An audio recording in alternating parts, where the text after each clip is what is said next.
Welcome back to our subclass ranking series, where we rank every subclass according to how well it fits the 7 roles of the party, that being the Frontline, the Beatdown, the Utility, the Infiltrator, the Investigator, the Support, and the Negotiator. Today we are talking about the Fighter.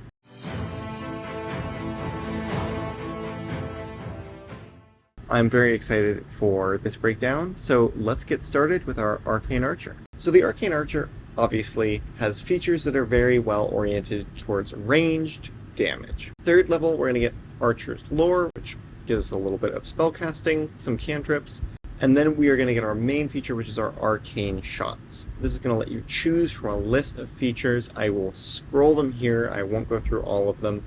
These videos tend to get long enough as it is. What the vast majority of these options do is they deal damage and then they have a status effect. So like Beguiling Arrow does like the charmed effect, Shadow Arrow can get the blinded effect, etc.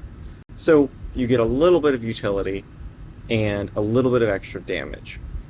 The number of uses for Arcane Shot is your limiting factor here.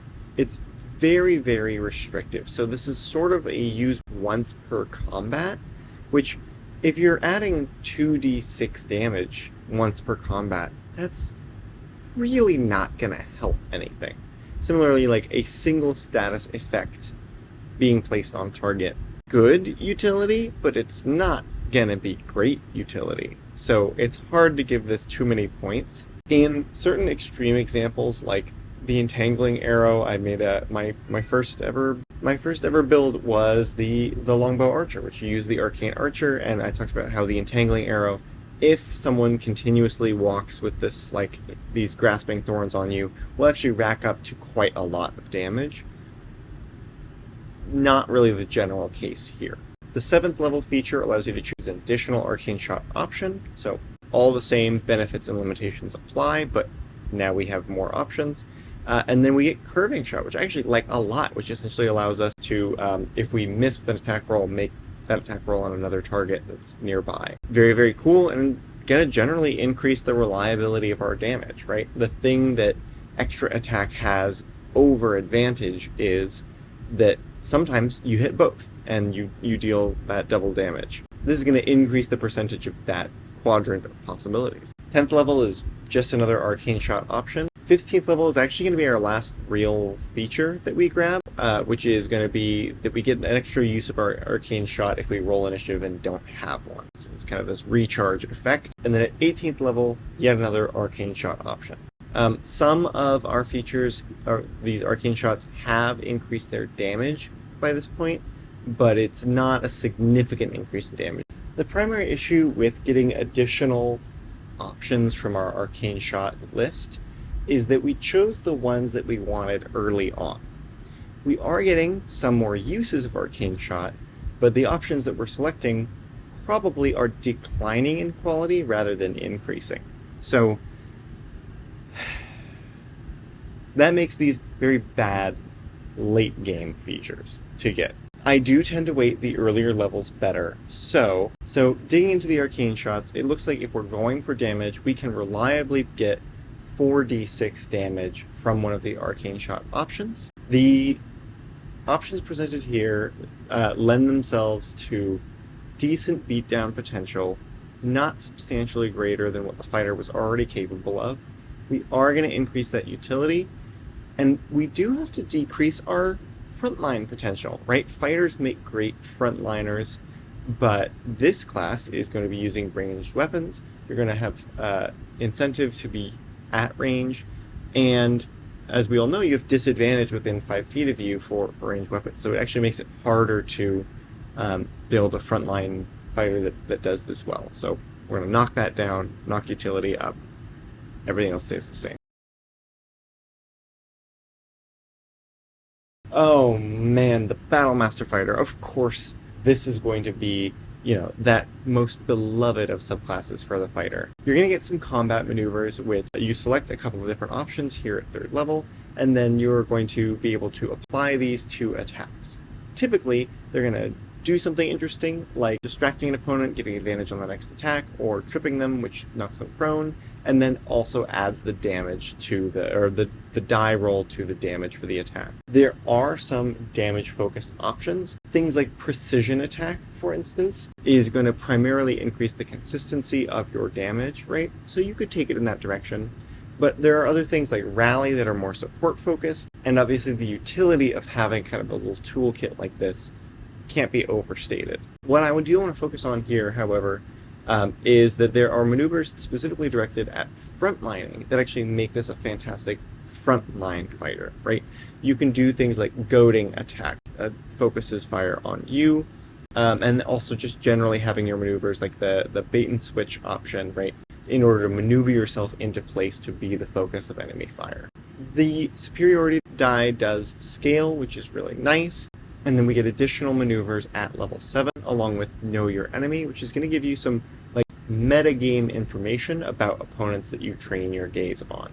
This is a very hard feature to use, but you're already playing a Battlemaster fighter with all these maneuvers, so you're probably not too worried that this is a bit of a dud. All that we've got left are increasing the number of maneuvers that we know, and increasing the die that we are using to roll for them, as well as getting Relentless at level 15, which is going to replenish our superiority die if we roll initiative and don't have any. So I love the Battlemaster fighter, and it just plays on the strengths of the existing fighter. We are doing well at exactly what the fighter's good at. Dishing out some damage, being a frontliner, having a little bit of combat maneuverability. It's just a great version of the fighter. Cavalier is going to earn a unique distinction.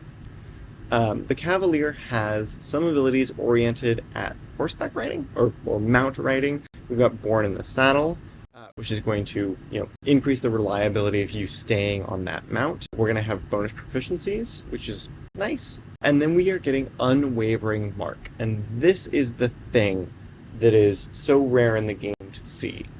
Every turn when we hit an opponent, if they stick within 5 feet of us, they have disadvantage on attack rolls to attack anyone but us, which means we have our taunt mechanic that is very difficult to find. You see it on like 3 subclasses in the game. Now I know we just talked about the Battlemaster fighter who has goading attack, but that consumes a resource, and this is just every turn. So we do have to give points here. The fighter already is wearing heavy armor, usually. Great HP and survivability in melee combat, and now we have a continuous taunt mechanic, making Cavalier an S-tier frontliner. Warding maneuver is actually going to, in some sense, double down on that by increasing the AC of a creature nearby who gets attacked. So you are doing a frontlining job of protecting your allies. You're also going to have that with Hold the Line, which reduces their speed to 0 if you hit them with an opportunity attack, making it redundant with the Sentinel feat. This is especially important because your mark only works if they're within 5 feet of you, so being able to stop them in their tracks when they try and get away is critical to pulling this build together. The cohesion available in the Cavalier fighter for a frontline tank kind of character is perhaps unparalleled in Dungeons & Dragons. At level 15, Ferocious Charger, whether you're on a mount or not, you can charge forward and knock someone prone. That's fun. That's all it is. It's just some fun. And then Vigilant Defender is this crazy cool capstone, blowing all these other fighter capstones out of the water.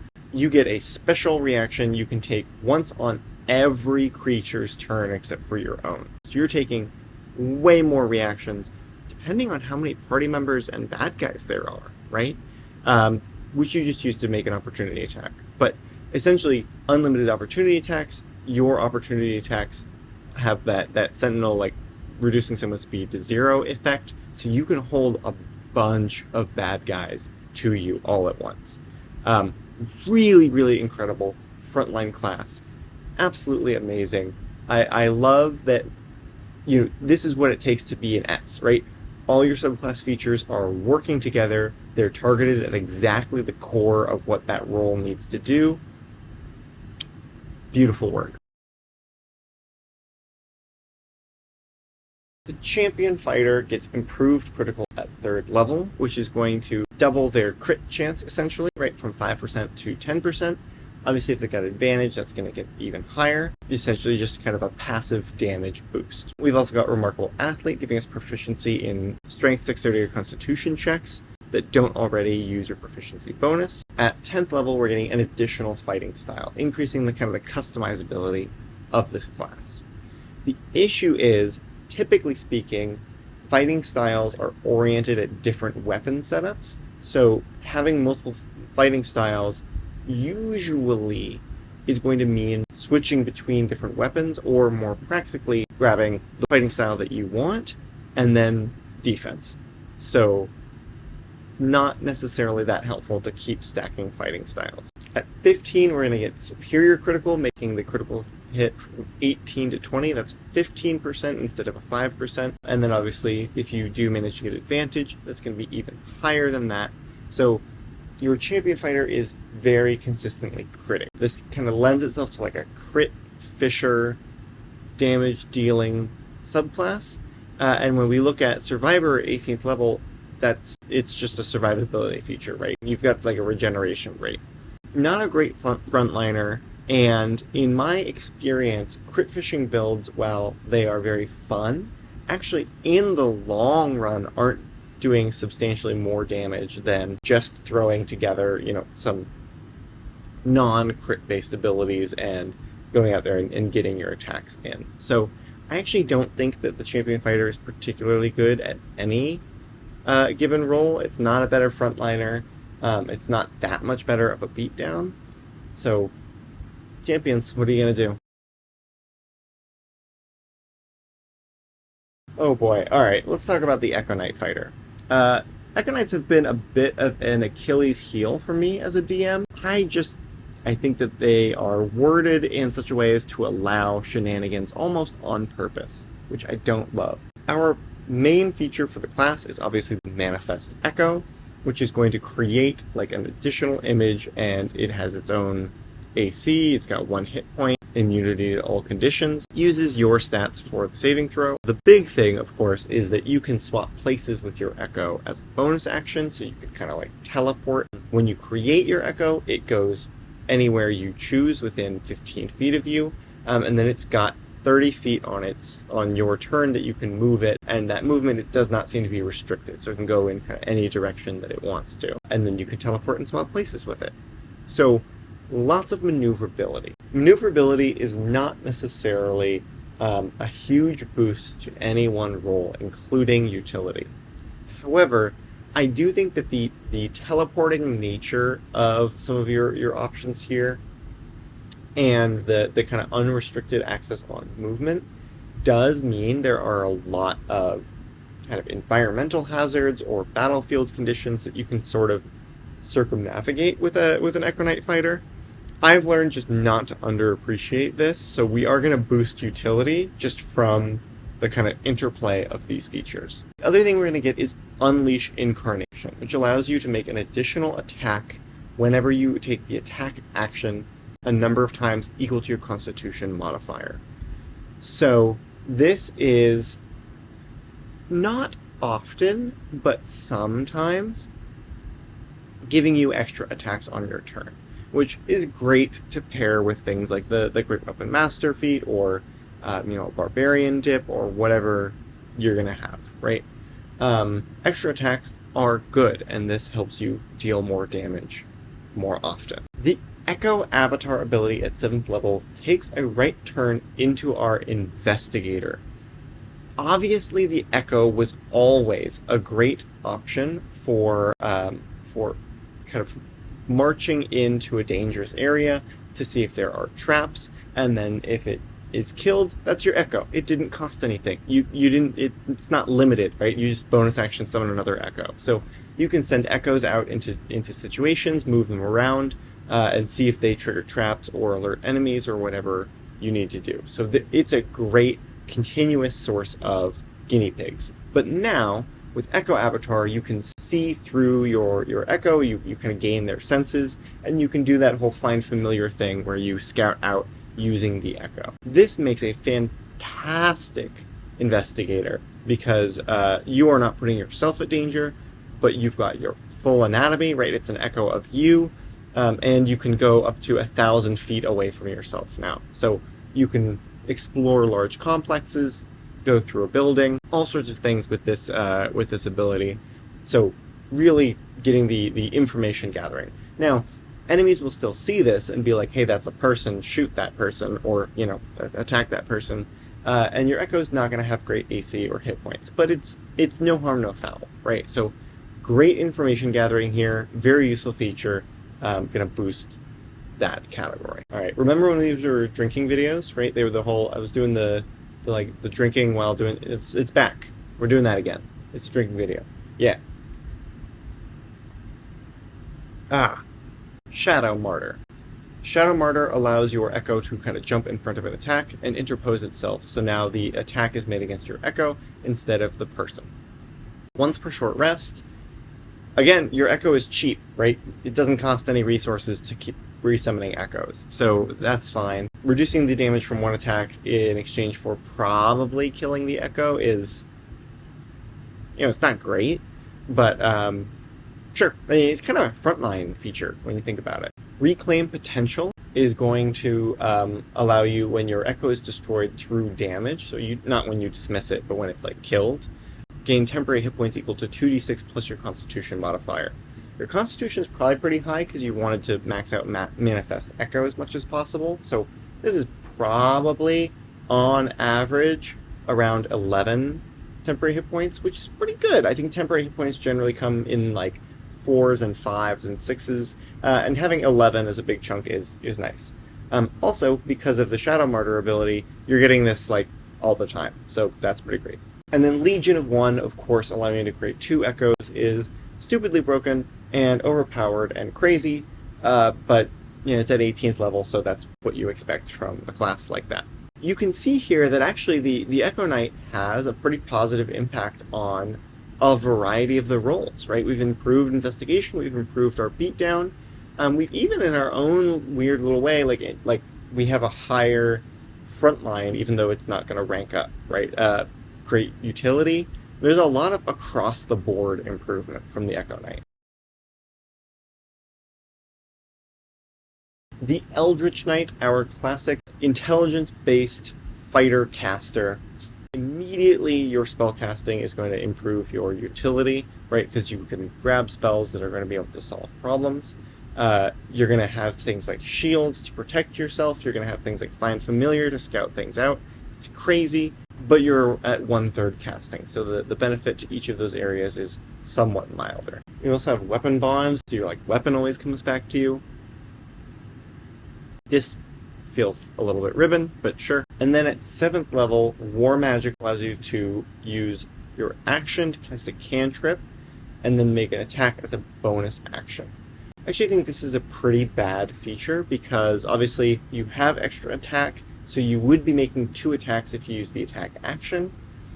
Maybe you figured out something else to do with your bonus action. You had 6 levels where you were fighting in the melee with spellcasting and weapons. So maybe you had 2 weapon fighting, or maybe you had multi-class to get something else with your bonus action, or maybe you were grabbing some bonus action spells.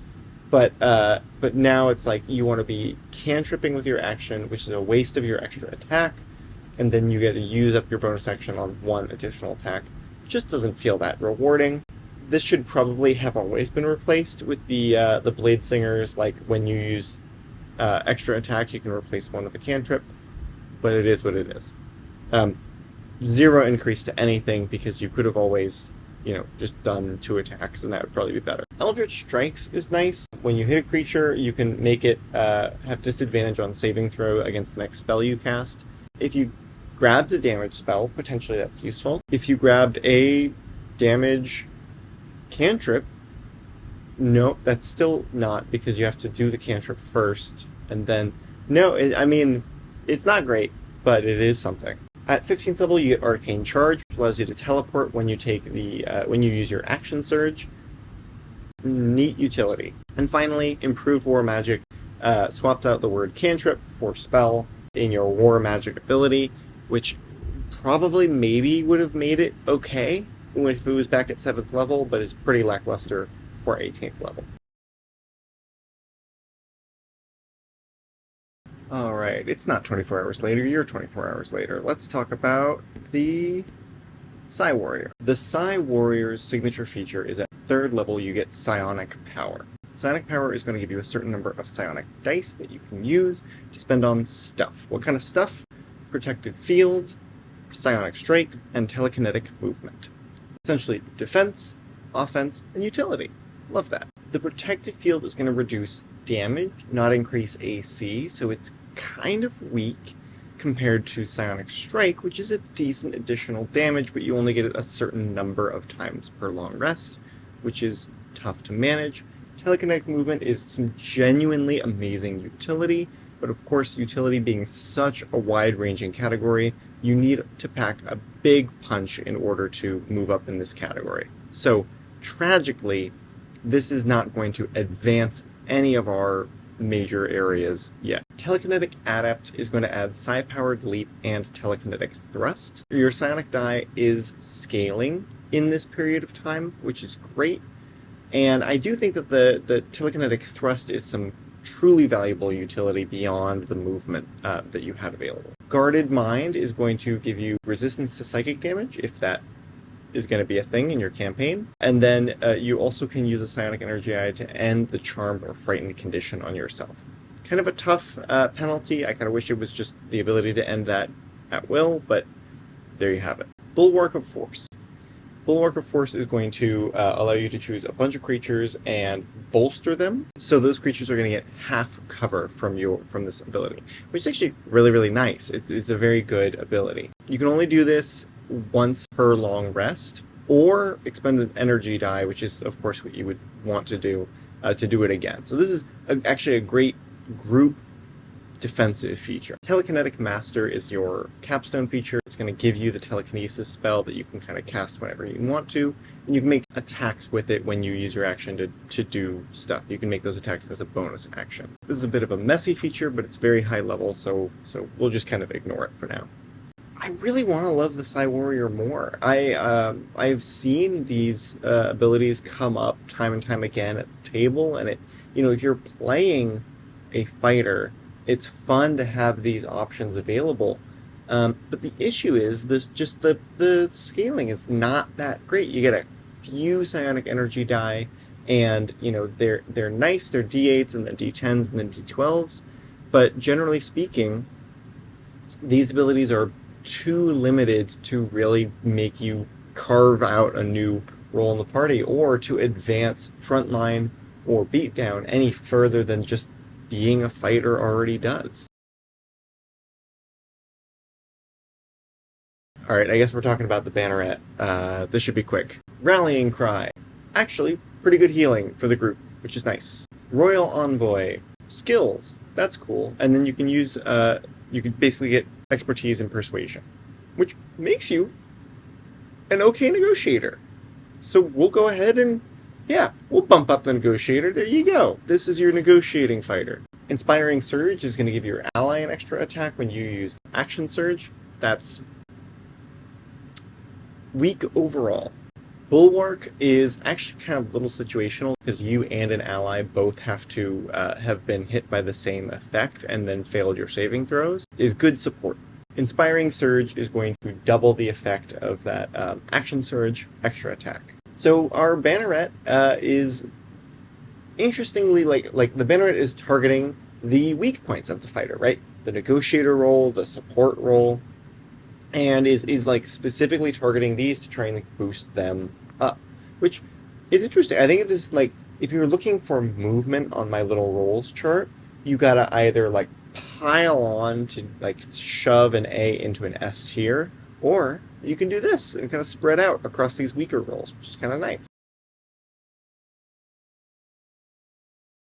Alright, Rune Knight. This one you guys probably are familiar with. The Rune Knight is going to get some runes that they put on their armor or their weapons, and then they are going to use those runes to activate and do stuff. So they've got a passive effect and an active effect. There are a lot of runes, and I'm trying to make these videos shorter. So here are some of the runes.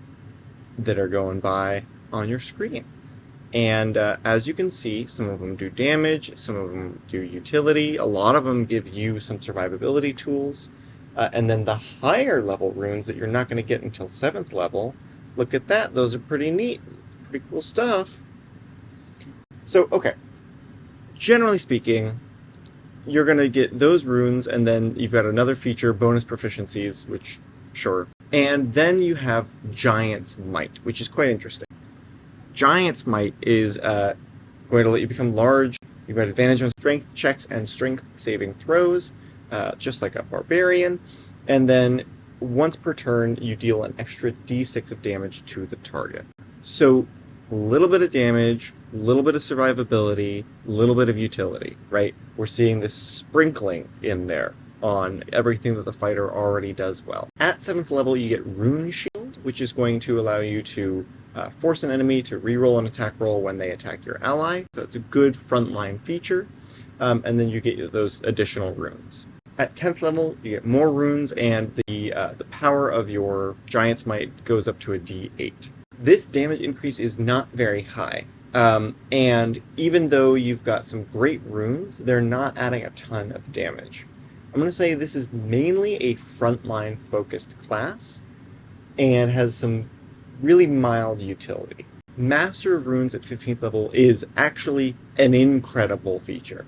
It allows you to invoke these runes twice rather than once, and regain all uses on a short or a long rest. So you've doubled your rune usage. I actually do think this puts some new things on the table. You're using your damage runes twice as often, or your frontline runes twice as often, and you're focused on your respective role. So I actually think this is significant, but it's at 15th level, so it's tough. I would say it's verging on maybe an S tier in damage or frontline, but it's just too late, right? It's too late for this to be coming online. Runic Juggernaut is actually quite disappointing. It just ups that Giant's Might to a d10, so you're adding an extra d10 of damage each turn at level 18. That's not great. Overall, I would say that the Rune Knight is similar to the Psi Warrior, where it's doubling down on the things that make the fighter already quite good, but it doesn't do it hard enough in order to push that to like an S tier, right? It's kind of within A tier, it's moving up your ranking, but it never breaks out of that. Samurai is going to give you bonus proficiencies with a couple of skills, which is nice. One of the skills offered is Persuasion. The signature Samurai feature is Fighting Spirit, which is going to give you advantage on all your attack rolls and some temporary hit points as a bonus action. You can do this very few times, but it is a very potent feature when you do it, and great to like combo with Action Surge and stuff like that. For this reason, I think this is actually quite a powerful damage dealer right here at 3rd level. The primary issue is you can use this 3 times per long rest, and that's not going to scale. Other sources of advantage are somewhat easy to come by, so it's just tough in the long run when you've got time to like really make a build.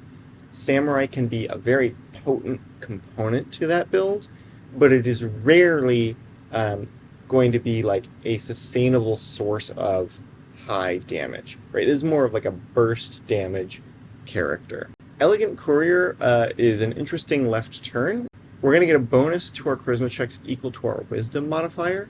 Now, I wasn't aware that we were meant to be taking wisdom on our samurai character, but okay, we're taking wisdom and we're adding it, and so whenever you're adding like 2 different ability scores to your skill check, plus you're proficient from that earlier feature, you're talking about like a plus 6 or 7 minimum, really. Like if you've built with that in mind, which is an okay negotiator. I'm fine giving it some bonus to negotiation. That's all right.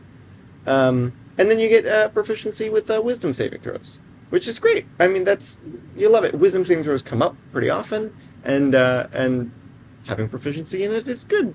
Tireless Spirit is that thing where when you roll initiative, you get a resource back, and this time it's with the Fighting Spirit, which is actually quite good. Like I really like Fighting Spirit, and I really like that this makes that much more consistent and we're able to use it more. Advantage is increasing our chance to hit, which is increasing our long run damage. And so being able to guarantee that you're doing this at least once per combat is good. Like, this is a very good damage dealer. But I think when we talk about an S class damage dealer, what we're looking for is like ways to add additional channels of damage. So like, for instance, in my Artificer video, I said that the Artillerist was an S tier damage dealer, I think. And that's because their cannon is going, like they've got damage spells, they've got some high damage, like single target attacks that are sustainable. If it's a group of enemies, they're going to wipe them out with tons of damage. If it's a single enemy, they're going to do like pretty consistent on-par damage. And when I look at Samurai, I see like, okay, 1 turn per combat, you'll do way more damage than everyone else. And that's helpful. Like, that's good. That's necessary. But it just, the ceiling is lower, and the floor is lower too, right? Because you're not, that's not, in a long combat, that 1 turn is going to get watered down. So I don't think this is an S tier damage dealer, even with all of this, even with Rapid Strikes, our 15th level feature. What really pulls this damage dealer together is the Rapid Strikes ability, which, although it comes online at 15th level, is so good that I just have to give it a shout out. This allows you to add an additional attack instead of advantage, if you have advantage on attacks, when you take the attack action. Now, there are so many ways of getting advantage in the game of Dungeons & Dragons, and sometimes your DM will just hand it out, or like let you do it if you describe something in a really cool way, and you're already doing 3 attacks per attack action. This makes it 4 attacks per attack action. I think at the high levels, a Samurai Fighter is an amazing addition to the party in terms of damage. Strength Before Death is a nice capsule. It's fun and flavorful. When you get reduced to 0 hit points, you get a little turn in there, an extra turn, and then fall unconscious afterwards. It's nice. Hopefully, it doesn't come up, but it's nice. Whew, okay, so those are the fighters. Overall, right, that fighter base is so strong that it's hard to break out of, but you do see a lot of these classes adding extra utility, piling on extra damage, and just generally being great fighters. One of the things that I think holds back this class is relative to certain other classes. It's got a lot of, here's a new resource that you can do like 2 or 3 of, right? Arcane Archer's got it, Battlemaster's got it, the Psi Warrior and the Rune Knight and even the Samurai all get this like additional resource that they've got like a few of. And it's not enough. It's not like key points where you're probably getting this every turn, and it's not, so incredible like Action Surge that it's worth the wait. It's like stuff that you really need to be doing twice as often as they let you do it. Which is why so many of these subclasses didn't advance the ranking, because it's just not going to be consistent enough. If you're calling yourself like, I'm the damage dealer, you're already an A tier damage dealer as a fighter. Like you're piling on your feats, your fighting styles, you're in the melee, you're doing your damage, or you're ranged and you're doing your damage, and you're getting great damage. And is twice per combat doing 4d6 extra damage or getting advantage on your hits for a turn, like, is that substantially different than just being a fighter? And usually the answer is no. So I think that holds this class back a little bit. Like Wizards just needs to come through and kind of like double the uses of everything. We love fighters. They do very well overall. You can see those rankings are very competitive, even with casters. And I will be back at you next week with the monk. See you guys.